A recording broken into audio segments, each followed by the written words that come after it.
ગુજરાતના શ્રદ્ધાળુઓની પ્રયાગરાજ મહાકુંભમાં આસ્થાની પવિત્ર ડૂબકી માટે રાજ્ય સરકાર દ્વારા આ સેવાનો વ્યાપ વધારવા નિર્ણય લેવામાં આવ્યો છે.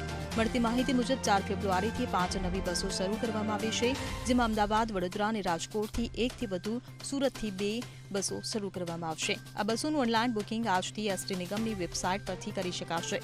જાણકારી મુજબ સુરત તથા રાજકોટ ખાતેથી શરૂ કરવામાં આવનાર બસોની પ્રથમ અને ત્રીજી રાત્રિએ રહેવાની વ્યવસ્થા બારણ ખાતે કરવામાં આવી છે, જ્યારે અમદાવાદ અને વડોદરા ખાતેથી શરૂ કરવામાં આવનાર બસોની પ્રથમ અને ત્રીજી રાત્રિએ રહેવાની વ્યવસ્થા શિવપુરી ખાતે કરવામાં આવી છે.